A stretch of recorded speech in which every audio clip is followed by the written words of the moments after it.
Nice. Good evening or good morning, depending on where y'all are calling in from, joining us from. My name is Philip Nguyen. Welcome to Accented. Tonight, we have the honor of speaking with German writer Khue Pham and writer slash designer slash runner Thi Minh Huyen. My name again is Philip Nguyen, and I'm going to be your co-host, one of your co-hosts for tonight. This is our 41st episode of Accented Dialogues in Diaspora presented by the Diasporic Vietnamese Artists Network. Our episode tonight is on navigating transcultural identity, the Vietnamese-German experience. We're going to learn a lot about the Vietnamese-German experience tonight, me included. To share a little bit more about the Diasporic Vietnamese Artists Network, or DVAN, DVAN's mission is to foster diasporic Vietnamese and Southeast Asian literary voices. We empower artists in the diaspora and champion our complex and diverse stories. We are refugees, immigrants, survivors, and descendants, and our stories must be heard.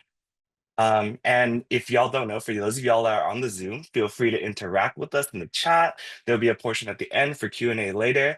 This show is going to be recorded and will be published on our podcast, our Accented podcast, which you can listen to, or if you're listening to it now, in the future sometime, on Spotify, Apple Music, and anywhere that you get your podcasts. I'm also here to encourage y'all that if you like what you're hearing tonight and seeing tonight as a part of our conversation, please consider donating to DVAN to support the show and other DVAN projects. You can do so by visiting dvan.org, dvan.org/donate, or click the support link at the bottom of this episode's description if you follow us on Instagram or got a hold of this link through the website.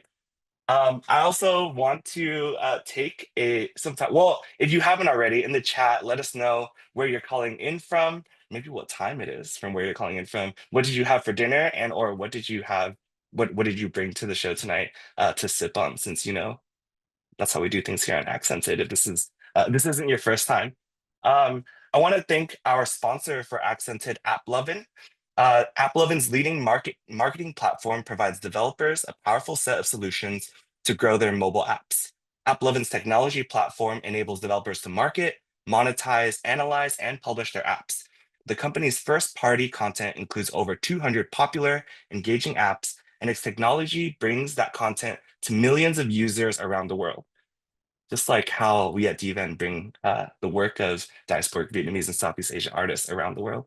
AppLovin is headquartered in Palo Alto, California, with several offices globally. And you can learn more at applovin.com, and it'll be in the chat as well. And without further ado, I have the distinct honor, pleasure of introducing my co-host for tonight for Accented, Viet Nguyen, whose novel The Sympathizer won the Pulitzer Prize for Fiction. His most recent works are Simone, a children's book illustrated by Minnie Phan, and A Man of Two Faces, a memoir, a history, a memorial. He is also the editor of The Displaced, Refugee Writers on Refugee Lives, and one of the co-founders of the Diasporic Vietnamese Artists Network. Please welcome Mr. Viet Nguyen. Hey, Philip. Great to be with you again tonight with a German theme to our show. Both of our guests are from Germany. Our first guest is Khue Pham. She's an award-winning Vietnamese-German journalist and writer. Her debut novel, Brothers and Ghosts, was adapted to the stage as Kim, and the novel was published this year in Britain, Australia, and the United States. She's a founding member of PEN Berlin and part of this year's jury for the International Literature Prize of the Haus der Kulturen der Welt. Please welcome Khue Pham. It's late for you over there, I believe, 3 in the morning. So thank you for joining us here. The rest of us are in California. And our second guest, also from Germany, is Thi Minh Huyen. She, her, is a writer, designer, and runner working at the intersections of fashion, art, culture, and sports. She is the founder of Joy Run Collective, which you can find on Instagram at Joy Run Collective. Her work appears in Vogue Germany, Daddy Magazine, and Confect Magazine. She was part of the mediation team of the 12th Berlin Biennale and has been a contributing editor for Diacritics, the online magazine of our very own Diasporic Vietnamese Artists Network. Hi, Huyen. Thanks to both of you for being here with us. I think this is our first German-themed show. Is that right, Philip? I think so. Yeah, we usually go transnational diaspora. We bring folks from across the world, but I think the first time, and we've got two Vietnamese German guests tonight, so pretty incredible. Right. And Philip and I are both Thank you so Americans, much which means we're, for having yeah, us. thanks. And It's a I pleasure was to going to be German, here. Philip and I are both like Americans, and I'll just speak on Philip's behalf and say that means we're probably not very smart when it comes to other cultures. So we're gonna just treat us like dumb Americans. It's okay. I'm wondering if you can tell us a little bit about what it was like, or what it is like, and what it has been like to be a German of Vietnamese ancestry or Vietnamese descent, or even what what do Vietnamese people in Germany call themselves, or maybe they just call themselves German, and we can start from there and see where it is that your experiences intersect with the rest of the Vietnamese diaspora. Why don't we start with you? That's a very big question that you touched upon. I was often asked, are you Vietnamese or are you German? Especially by German people. When I grew up here in the 90s, it was a very different atmosphere, I think, from the type of surrounding that you guys know in the States. In Germany, really, we only had two categories of people. We had the German Germans and everyone else who was considered a foreigner. So a second generation immigrant like me didn't really fit into any of the boxes.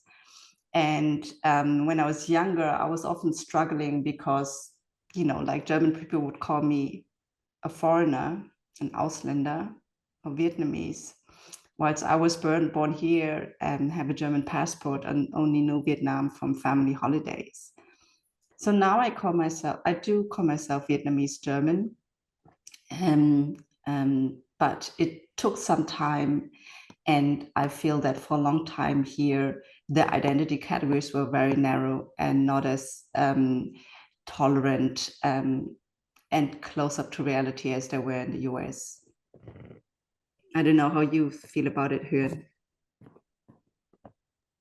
Um, yeah, I was born later after reunification, and I think my parents consider themselves Vietnamese, like Vietnamese people, and I think the Vietnamese German, let's say, phrase or definition came later on, and I think we, a lot of us look into the US for yeah, definitions, understandings, and so on and so forth. So I think understanding ourselves, I mean, I can only speak for me personally, understanding ourselves as a Vietnamese German person or understanding myself as being enough came only later on. Yeah, so I agree. The American experience and like the Canadian experience and Australian experience has been defined for Vietnamese people by the war and the fact that the first and second generations mostly came as refugees from the war. And that has really shaped the culture of the diasporas in these particular countries. Germany, I think, because it was an Eastern-Western divide, there was a much different sense of politics depending on where you were in Germany. I'm wondering if you could tell us a little bit about how that affected the formation of the Vietnamese German community and whether the divides that were in Germany because of the politics of the Cold War, whether that affected or affects the Vietnamese German population as well. It certainly affected Vietnamese migration because Germany was also, like Vietnam, was divided to a socialist part and not socialist part, into Eastern Germany, the former GDR, and capitalist West Germany. So before the war came down, you had North Vietnamese contract workers going to East Germany to work there in factories for the socialist brother state, so to speak. And my family, for example, they came from South Vietnam to Western Germany as students. And then I would say that, when I grew up, I knew my parents' friends, they were also South Vietnamese people.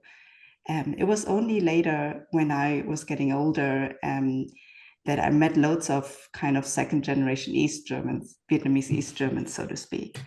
And a lot of them are quite active in the diasporic community over here. And I feel that for the second generation, at least, really the old divisions of the war don't matter at all. Again, that might be different from especially what you know in California. Here we have both North Vietnamese and South Vietnamese. I do feel that amongst the first generation, maybe they are run a bit in separate crowds, but for the second generation, it really doesn't matter anymore. Huyen, is that also verified, a similar experience that you've gone through while being a Vietnamese German? Yeah, so I have a different experience. Both my parents actually came as contract workers through the Czech Republic.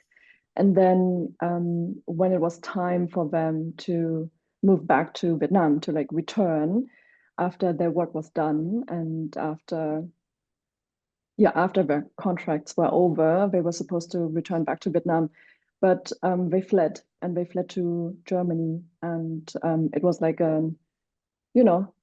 like a late night, very chaotic, like say, adventure through the forests and stuff like that, to come to Germany. And then they, came as refugees, I would say. And then I was born a year later.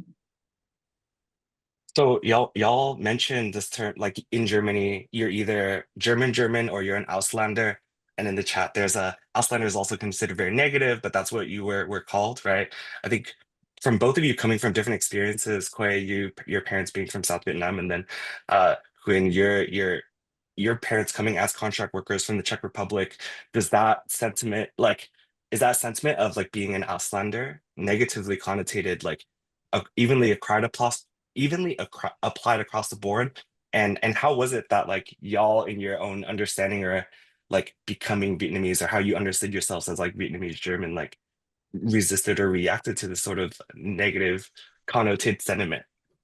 Like how did that influence or impact your own understanding of identity? I'll maybe start with you first, Hui. Yeah, really great question. Thank you. Also, my parents are both North Vietnamese. So yeah, that's also interesting to know. I think growing up, I was confronted with a lot of fear of deportation, and we didn't really have papers or documents, I think, until I was like 9 years old, 8 or 9 years old. And then so my parents would always say, like, don't open the doors when a stranger knocks, or like, you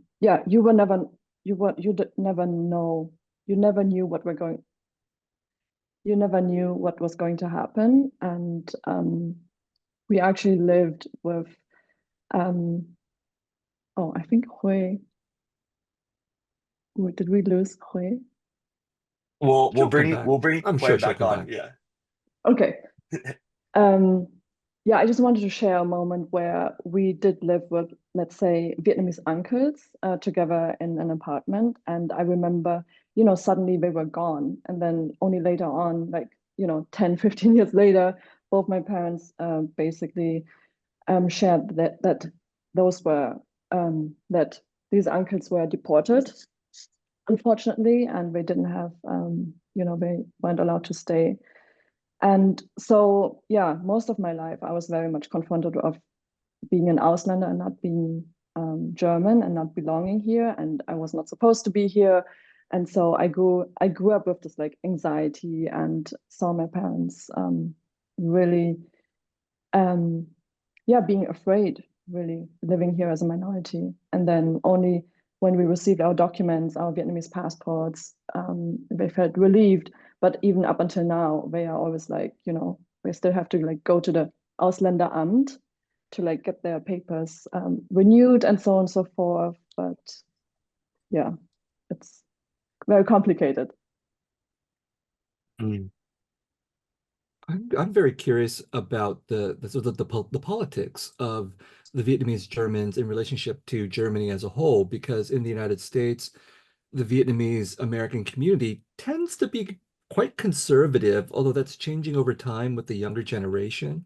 And when you talk about things like deportation, Huyen, I think about how, you know, there are some Vietnamese who have been Vietnamese Americans who have been deported. There are some Vietnamese Americans with residency issues and things like this. But there's quite a substantial number of Vietnamese Americans who I think are anti-immigration. They have been refugees, but they're against new refugees. They're probably okay with deporting other kinds of people. So I'm curious where Vietnamese Germans, and it's a big question, I'm sure there's differences, but where do Vietnamese Germans fit in? I'm sure that there are German debates about who is German, who is not German, who should be deported and who shouldn't be. And is this new generation, or are Vietnamese Germans, do they tend to be more sympathetic to immigrant questions, or are they split? And are there some who are actually anti-immigrant now? I don't know, Quay, I think you're a journalist. You probably dealt with some of these issues. I would say that overall, the Vietnamese community is not as politically visible as it is in the US due to sheer size.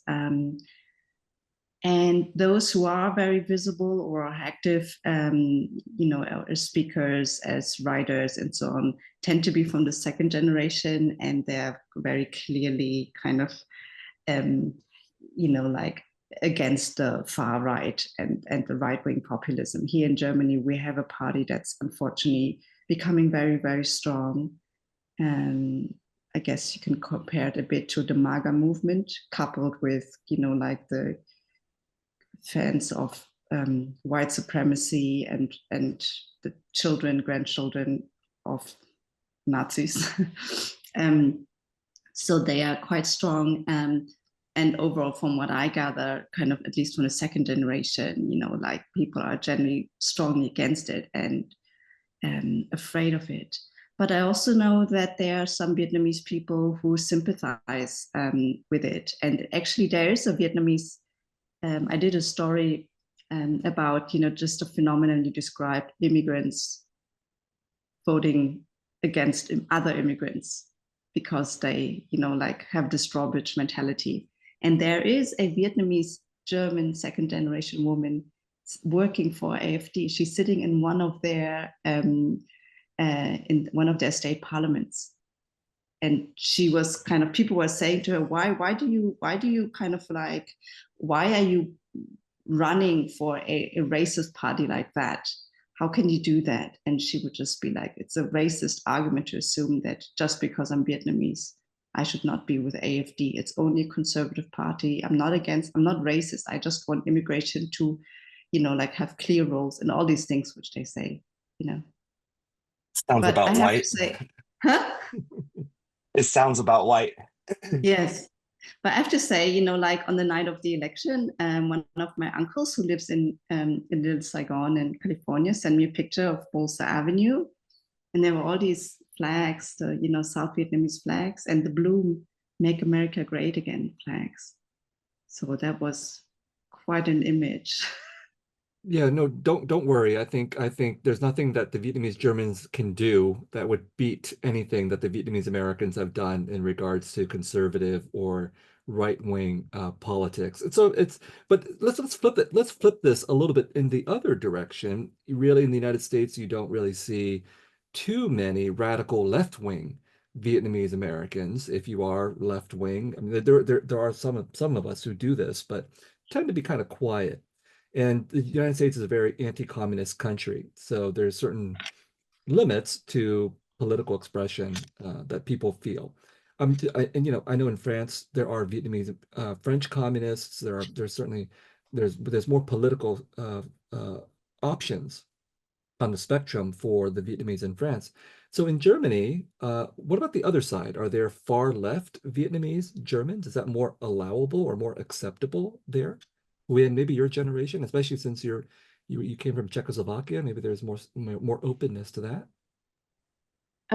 I can't necessarily speak to my parents' generation because my parents are very much like, oh, we don't speak about politics.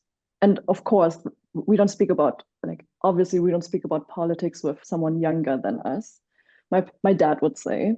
Yeah, it's a respect issue in our culture, I guess, across the diaspora.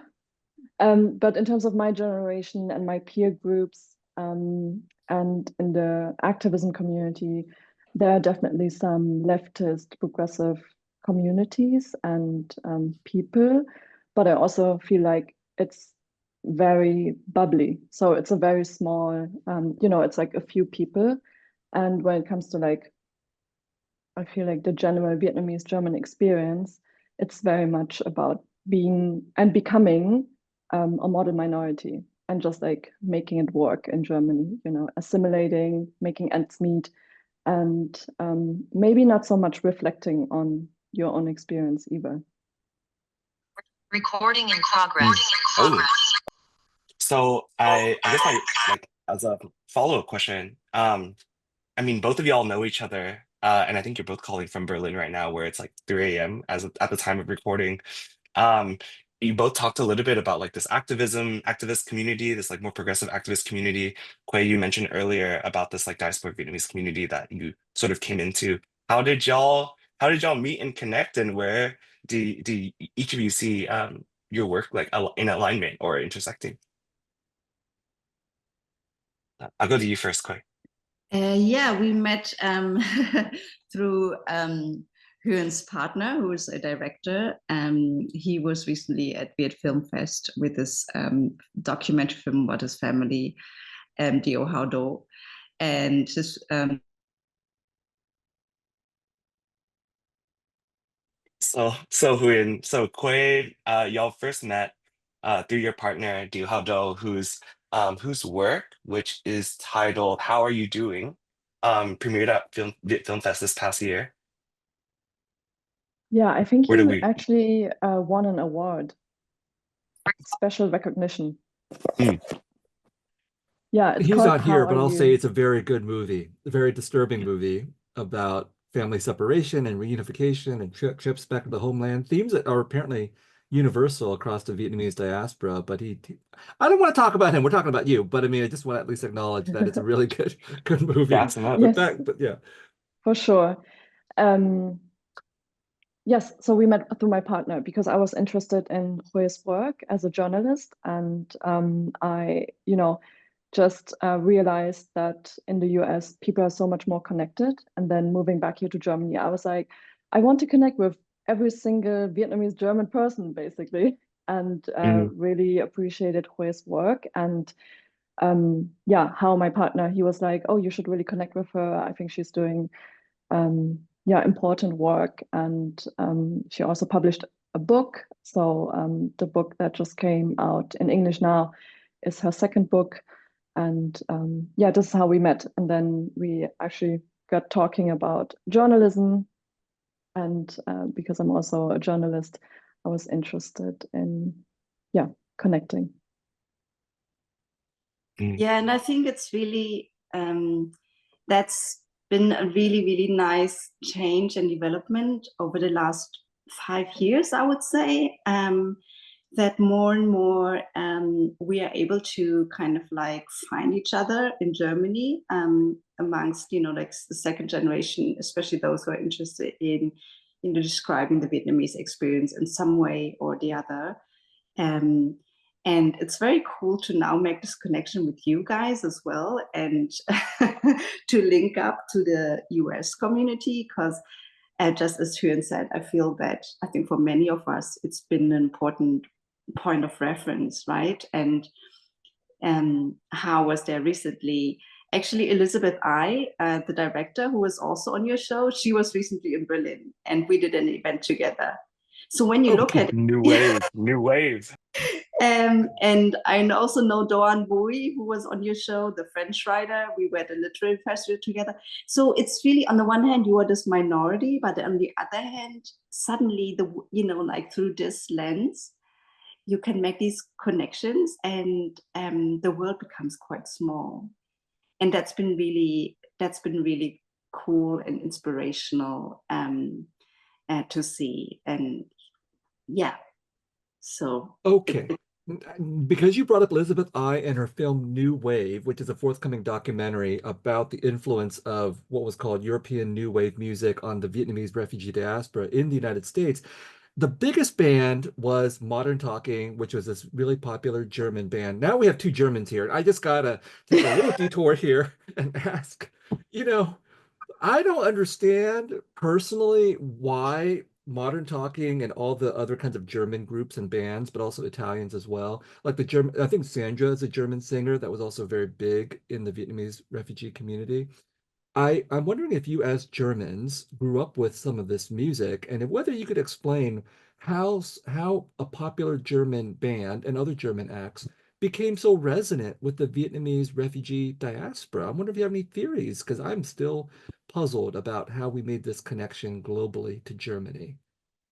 I honestly didn't even know that it made such a big Modern Talking kind of like had links to the Vietnamese diaspora in the US until I saw Elizabeth films. It was completely new to me, to be honest. I don't know. So I don't have an explanation. I actually don't even understand why Modern Talking got so big in Germany, because I feel that their music is really cheesy. It's just not really my taste. A burn. That's a burn for me. It's just only slightly, you know. Well, because Khue is roughly my generation, so my generation was like, oh my God, Modern Talking, and other bands as well. But Huyen, I guess this is actually before your time, so maybe it's even less resonant for you. Yes, even if it was before my time, I grew up with it. So our little Vietnamese community of like 10, 20 Vietnamese families in the town that I grew up in, they always celebrate Christmas, they like organize a community event. And actually only last year they were playing Modern Talking, and each year they are playing Modern Talking. And I think it's just like a very easy, it has easy lyrics. And yeah, I don't know. My parents love it. I mean, yeah, the generation and the elders love it, and it's an easy song to dance to. And even us now, we love it too. Even if we hated it growing up. All right, so one day some enterprising journalist will have to discover what person carried this music from Germany to the United States and introduced it to the Vietnamese in the United States, because it wasn't being played on the radio. So I think somebody unknown brought these records over, and all of a sudden it was infectious, and it captured the imaginations of these Vietnamese youth in the United States in the 1980s. All right, let's talk about Khue's novel, Brothers and Ghosts. I put a review in from National Public Radio in our chat for those of you who are here with us live.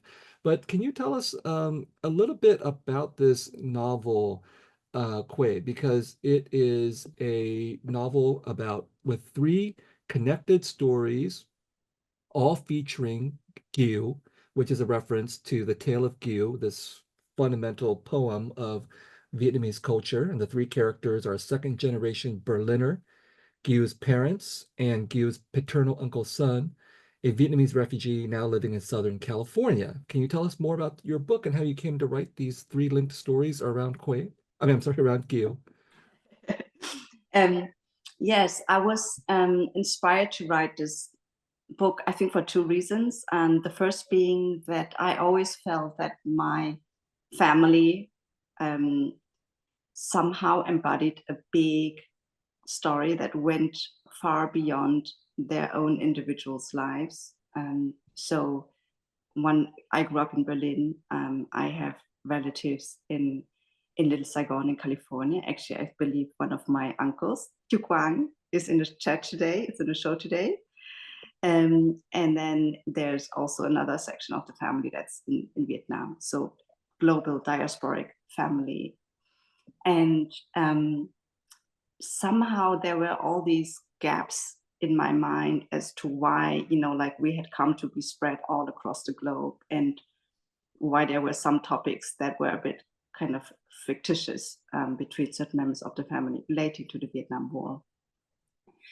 And then at the same time, like I come from journalism. I work for Die Zeit, which is a weekly paper, the style being a bit like The Atlantic or something like that. I was a political reporter, so was always very interested in kind of like exploring political ideas, big historical changes through personal stories, emotional stories. So these two came together, and like loosely inspired by my family, I put together this book. The storyline, I went to visit my family, my relatives in the US, in Vietnam, in Germany, and conducted long interviews with them to actually learn more about their lives, how they have ended up in the place that they were living in, because I didn't really know. I asked them about, you know, like how they experienced Vietnam in the 60s and 70s, and the, you know, really, really tough years after the war, after reunification, how they made their way to the US. And I learned so many dramatic and heartbreaking things to these interviews. And I used these real stories that my relatives gave me to put them, you know, like create scenes and characters. You know, for example, I don't know, just a simple example from my uncle who's here. He told me about, you know, like how in 75, after the fall of Saigon, the school books changed and the uniforms changed. And, you know, like suddenly they had all these new school books, and every exercise they had to do in math or geography was suddenly political. You know, so how many partisan people were killed during this time, and multiply this with that.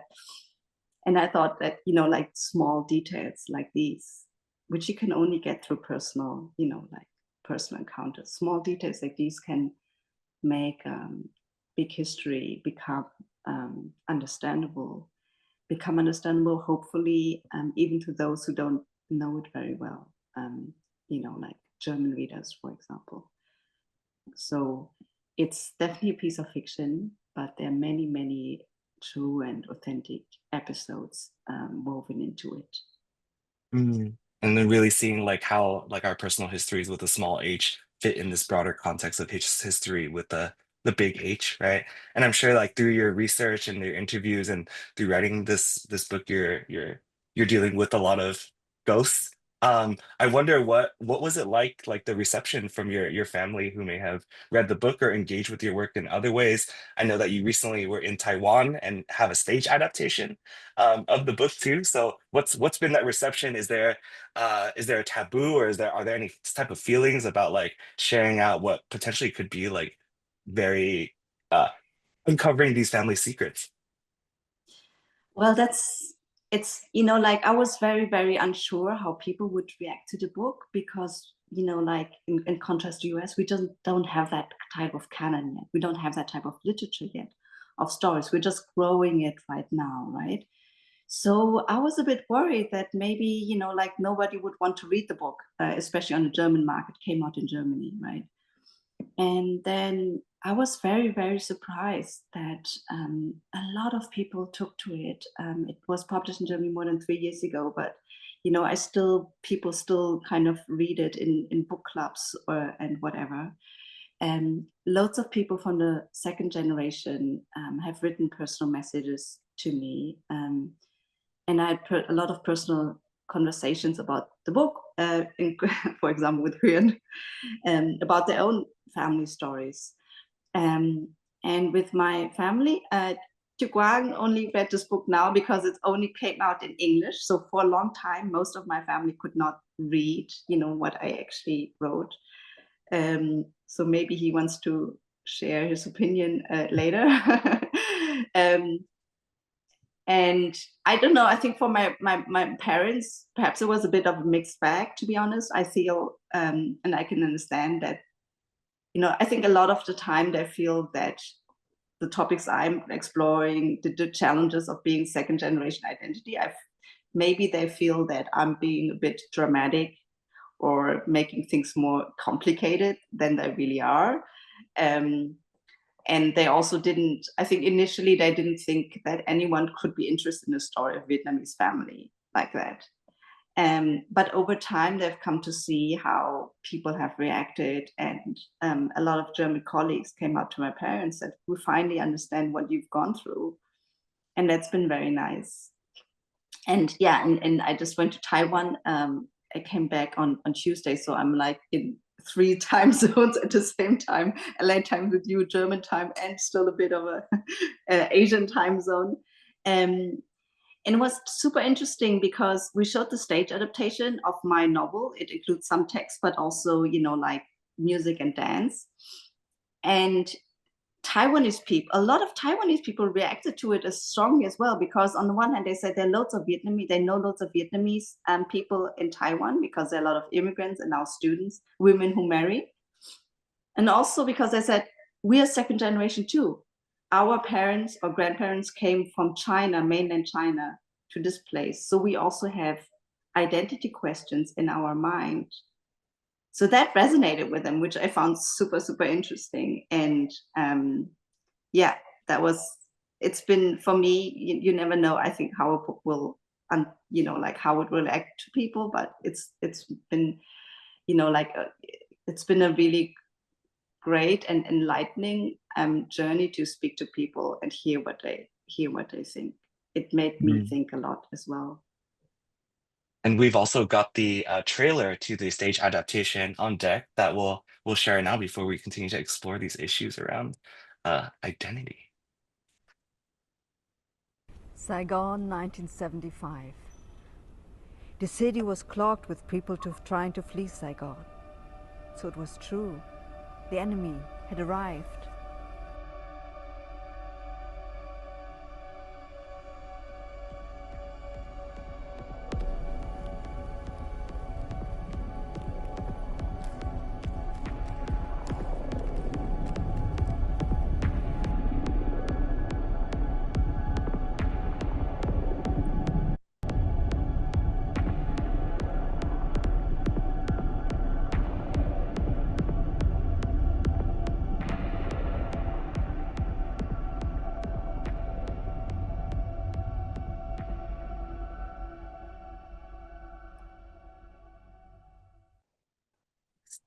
Okay, that was really cool. I hope we get to bring that to the United States at some point. That would be amazing. That would be pretty amazing, right? And you know, I'm going to make this leap from what we just saw, which for those of you who are joining us later and are hearing this on the podcast, certainly a stage performance, a lot of movement, a lot of physical activity, a lot of choreography is taking place. So the leap is that our other guest, Huyen, has something called the Joy Run Collective, which I assume also involves a lot of movement and collectivity as well. Can you tell us more about the Joy Run Collective, Huyen? Yes, for sure. So I lived a total of 5 years in the US, and most recently, I mean, most of the time in New York City, working for a sports marketing agency and brand. And yeah, being in New York, living in New York, you see so many runners, and that's mainly that's where I basically started my competitive running career. And just like being involved in the running community in New York, I realized, yeah, yeah, I realized that there are not as many female founders or female run crew coaches or trainers. And so when I decided to like move back to Germany in 2018 to return home, I was really inspired by my female running friends in New York and abroad to start my own little project. And that's how Joy Run Collective came about. And we've been going 5 years strong. You say that you have run all of the world's major marathons. How many are we talking about here? There are 6 as of, Okay. oh, well, they just added Sydney. So there are 7 now. But up until recently, it was only 6. And you were only the third woman of Vietnamese descent to do all of those, right? The fourth.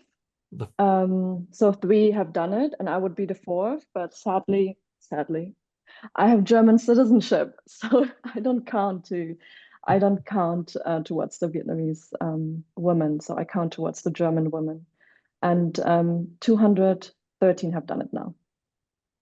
So you're also, besides the running, you're into fashion and writing as well. Do all of these come together for you in some way in terms of how you see yourself as an artist, as a person, as German, as Vietnamese German?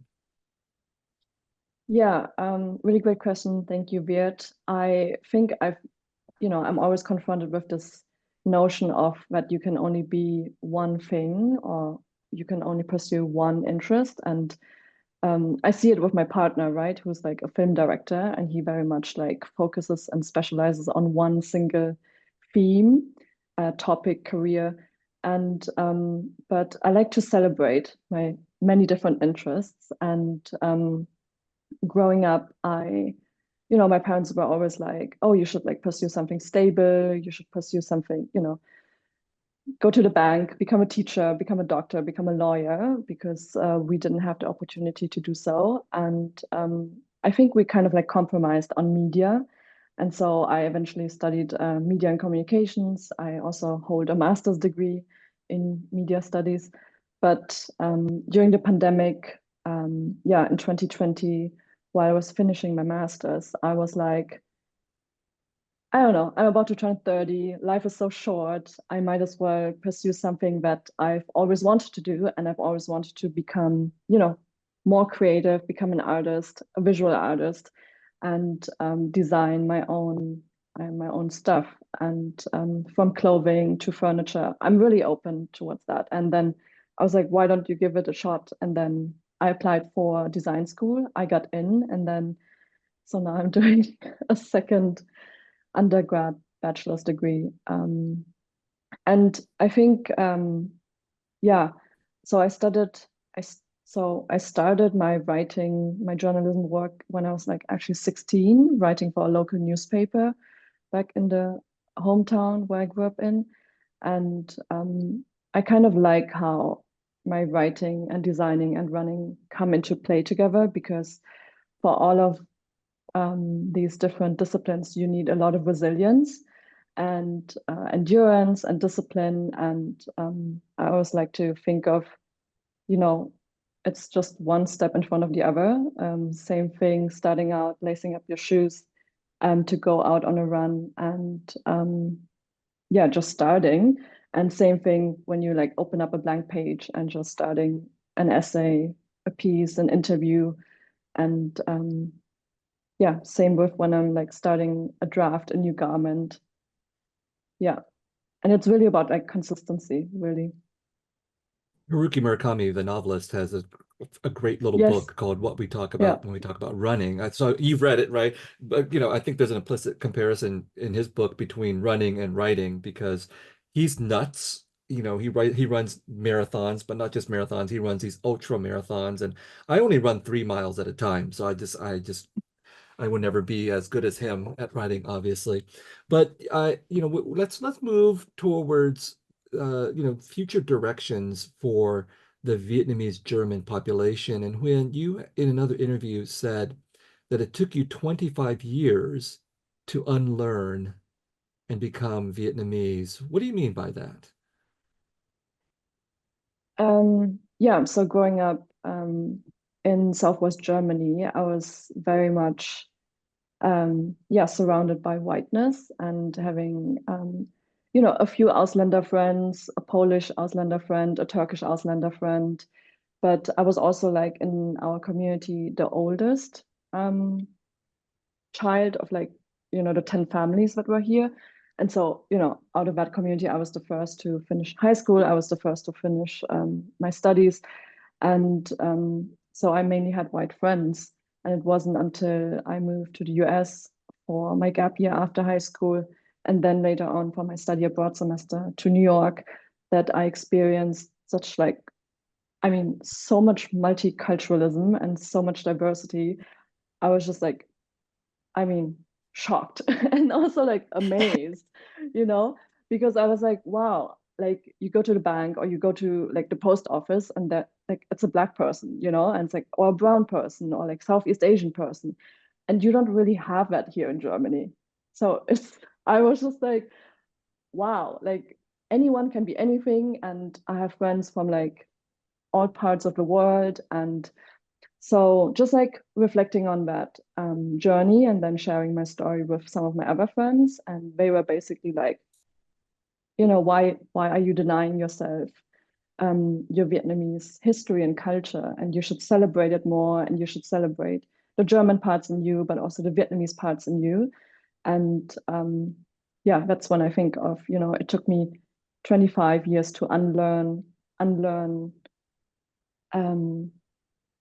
yeah, unlearn, and then to become really Vietnamese. I also, you know, I took a minor in American Studies in Germany here, and we didn't read any Black or brown literature. So I was like in New York, and then someone gave me a James Baldwin book or a Toni Morrison book, or, you know, later on, like Kathy Park Hong reading your books. I was like, oh my gosh, I have 25 years to catch up upon, you know, like to even out like the, you know, the playing level field. So yeah, so I'm still trying to catch up on that.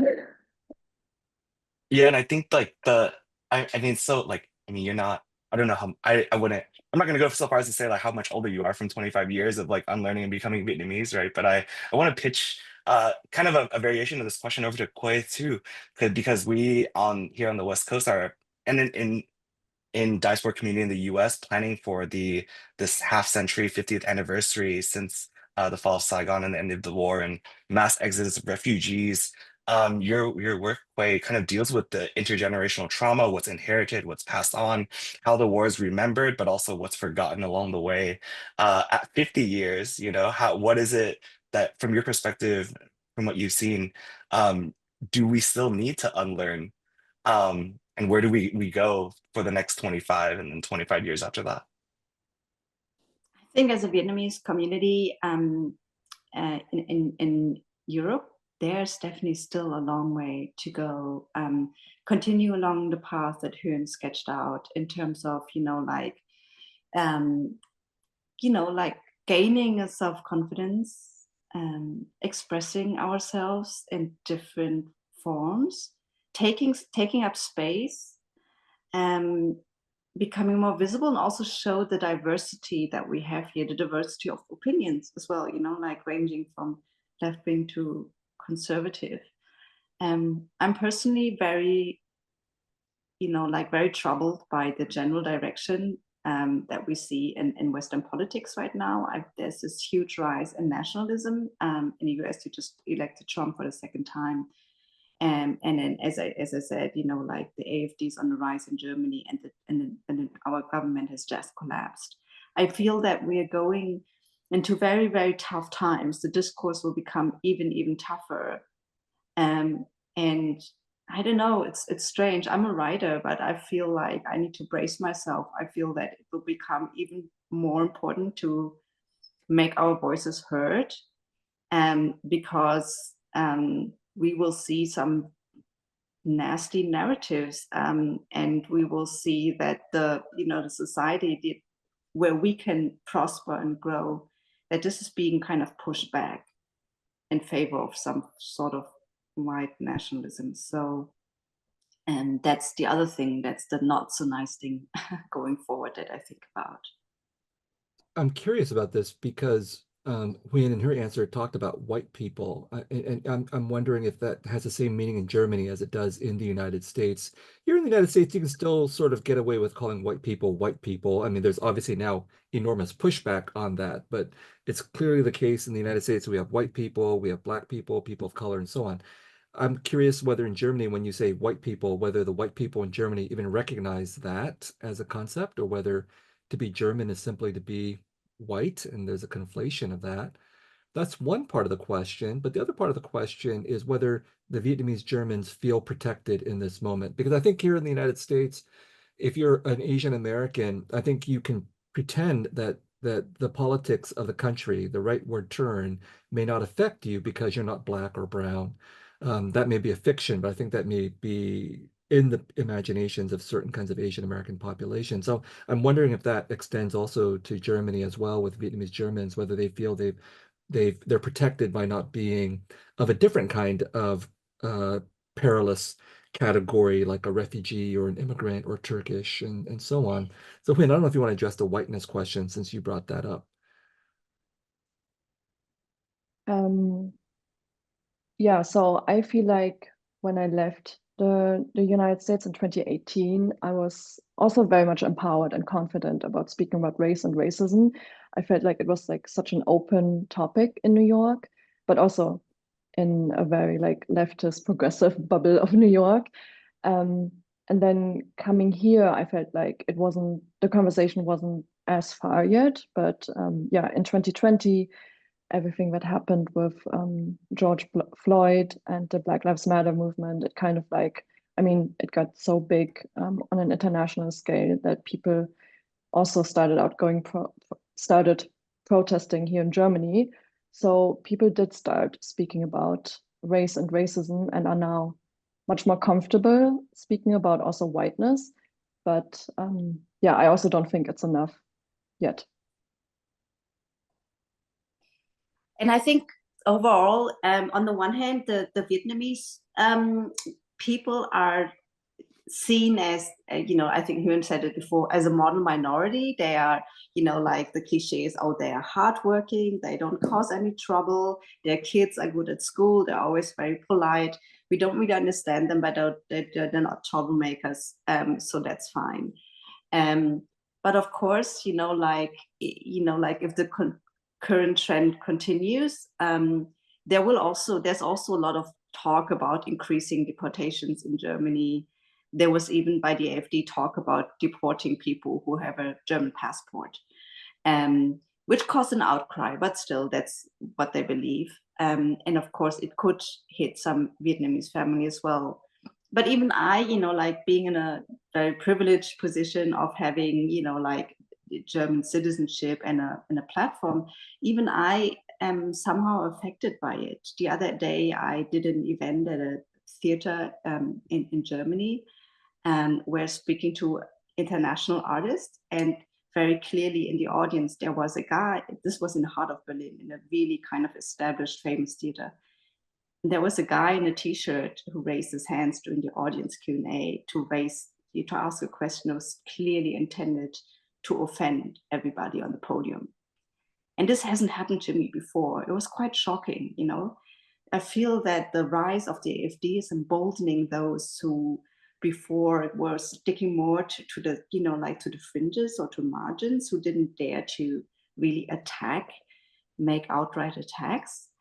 And this is changing. And so in this case, even if if many of us might not kind of have to fear any physical or legal changes, it will change the, like the overall climate and the top topics of discussion and the society that we live in. Yeah.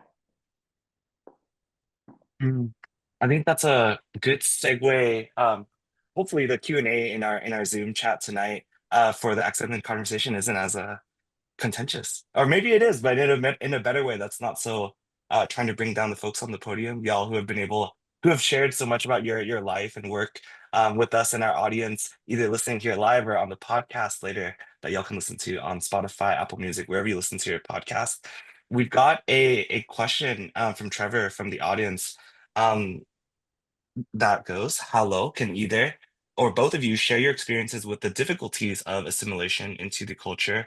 For example, accepting or living according to German culture, where life is organized, excuse my pronunciation, or alles in Ordnung, where Vietnamese live without organization. Has this been hard to balance, and what are some of the challenges you faced living with these differences?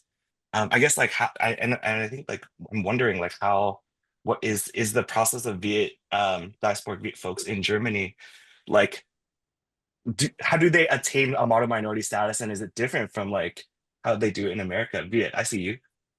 Is this a question about like stereotypes about the Germans being really organized and the Vietnamese people being unorganized? Because it's probably true. I don't know. I mean, like even here in the United States, Vietnamese people do not have a great reputation for, I've been to Phu Quoc Ta at lunch, and it's like definitely not organized at all. All right.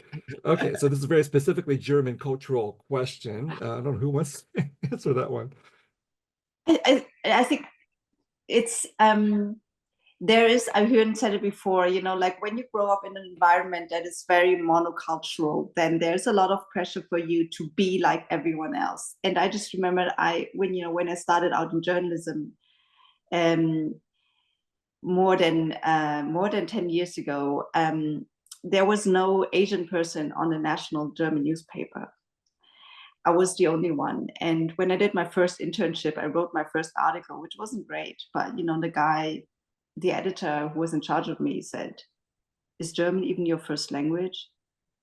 You know, you have these little moments where people would make comments about you. They would ask you questions that are not necessarily, you know, like they didn't necessarily have a mean intention, but they also always show you that you're somehow quite different and exotic and not really like everyone else. And I feel that, at least for me, this really translated into this idea that I needed to work very, very, very hard to be accepted as equal. And so therefore, you know, like I feel that assimilating meant very much kind of performing, doing well, getting a good job, getting visibility. And it did work out somehow, I guess. But now I feel that it would be great to let loose of this idea that you should conform to other people's expectations, especially if you're a writer. You know, like I think that the strength of writing is always the strength of original thoughts that people bring to the table and to the reader. That's what I mean. That's really what's interesting. And if you're always suppressing a part of yourself to conform to what other people, to the small box that other people have in their minds, then you're really undervaluing yourself. And you're shutting something out which might be very, very interesting and valuable, you know, not to yourself, but also to the society that you live in. And it can be inspiring for other, you know, like other people from the community too. And there's another question from Philip Broadbent. In the 1990s, the image of Vietnamese people living in Germany, particularly East and West Berlin, was particularly negative. In many respects, Vietnamese immigrants were at times presented as the bogeyman. I'm thinking here of the Die Zeitung articles on Vietnamese crime in German cities. How much has the representation and understanding of Vietnamese in Germany changed since the post-unification era?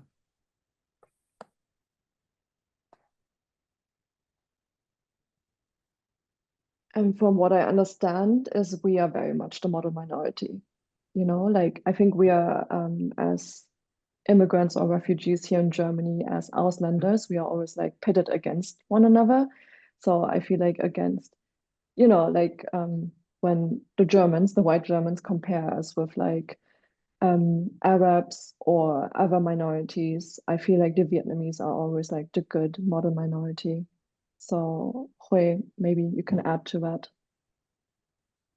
Yeah, this is just like in the US, people don't like Muslim immigrants very much, the right wing. And there's this game of pitting the Vietnamese one group against the other. So they'll pay you a compliment, but I think it's like a toxic compliment. You know, saying, oh, you know, the Vietnamese do so well, so why don't the others? Yeah, so that's what I find quite concerning about it. And then, Quay, you mentioned that Ju Guang is right now listening on our live show. You have a question that you want to pitch to him. Ju Guang, if you're out there listening, we can unmute you. But Quay, I pass it to you for this question. Panelist question. Yes, because I haven't had a chance to speak to my uncle properly yet about the book. And I just wonder what he feels reading the book, which is inspired by our own family. How did it feel to you, Ju Guang? On how do you feel about, you know, like being part of a book and perhaps reading the perspective, my German perspective, so to speak. What has it been like for you? I'd love to hear your thoughts. Yeah, Cinema Ju Guang, we're typing the ask to unmute button to see if you can respond to us live, if it's working. Hopefully it does. Oh, first, okay, he's typing in the chat. First, he feels kind of weird. No worries. We do too. Jugan, you're welcome to unmute. Well, I mean, poor Guang is being put on the spot right now by Khue No asking his pressure. opinion about her novel in front of everyone. Yes. Well, I mean, while Jugan's like typing up his response to Viet, I mean, anything, your reflections on the Well, I think that what we're going to do is end with the most controversial question that I can pose to anyone from who was Vietnamese from Germany. But we've also happened to have lost at the moment Khue as well. So this question is going to go first to you, Huyen. What's better, German food or Vietnamese food? Vietnamese food, of course. Is there good Vietnamese food in Germany? That's a second controversial question. Very controversial. There's a ton of Vietnamese food in Berlin. I like my mom's food the best. Mom's and dad's food. Yeah. That's a very diplomatic answer. You didn't really answer my question, but so I also, frankly, Yeah. I'm sometimes there's like there have been more and more Vietnamese restaurants over time. It's become super popular now. But sometimes I'm a bit hesitant to go to some of these Vietnamese restaurants because I feel that they are always skewed a bit towards the German taste. And it's not, I don't know, sometimes it's just, I feel it's, I guess, not really as authentic as I'd like it to be, a bit kind of like too mild or, like not like I we mean, would honestly, like. the real answer to this question is the best Vietnamese food in the world is probably found in the United States. If it's not found in It Vietnam, is I'm sure very you'll get a good. lot of. It is very good. I envy you for the food that you have. I really do. Zhu Guang could not unmute, but he said that it is weird to be a reader, to be reading Quay's work, and also to be a part of a character, to be a part of the stories as a character. I'm sure it is, Zhu Guang. I'm sure it is. Let's end, however. We do have one question about another question from Taylor from San Diego, who is also a writer. Let's end with this. It's a question for Quay about her work. It's a very interesting question. Quay, your novel has been translated from German to English. So as an English speaker, did you collaborate with the translator and your North American publisher on how that story was shaped? And what are your impressions of how the English version turned out? This is a great question because Taylor also notes, for example, that Han Kang, who just won the Nobel Prize, uh, there was controversy around the translations of her work from Korean into English because her English translator, Deborah Smith, took a lot of liberties with the translation. Apparently, I don't know for the better or for the worse, but certainly helped to have Han Kang win the Nobel Prize. So how did you feel about the translation of your work into English? I was very closely involved with the English translation, and thank you for this detailed question. So the translators that did the translation have been working with me for a long time, and then I won the contest of my publisher to translate this novel. They submitted a first draft, and then I did the edits together with them. I did a lot of edits with them. And the biggest change I think you can see is with the title. The German title is Wo auch immer ihr seid, which roughly translates to wherever you may be. So it expresses a sentiment of longing and displacement. And the English title is Brothers and Ghosts, which is referring to the political conflict between the uncle and the father and the ghosts, of the ancestors overshadowing the family history, overshadowing everything. And we chose that title because wherever you may be, I felt in English was a phrase that is too common in everyday language, and so it wouldn't be a right fit. And overall, I don't know, I've really come to admire the work of translators. You've never left it. I've really come to admire the work of translators in this process. Literary translate, it's such an art to go from one word, from one language to the other. And I do feel that it is important to take some liberty to not stick to the original too close to the original, because in my case, I felt it sounded too German. The flow of sentences wasn't right. It sounded a bit too stiff. So we cut out, like together we cut out some parts and then moved around played around with the words to give it its own flow and character. I thank you so much for that. Thank you all in the Zoom for dropping these really thoughtful questions. And thank you again to Khue and to Huyen for sharing so much about Vietnamese German experience and about your lives with us here today, and for all of our listeners on the podcast as we've navigated transcultural identity, the Vietnamese German experience. One final question before we close on out is, what is it that you're working on next? Where can we find you? How can our listeners stay connected with you? Khue, I'll pass it to you first.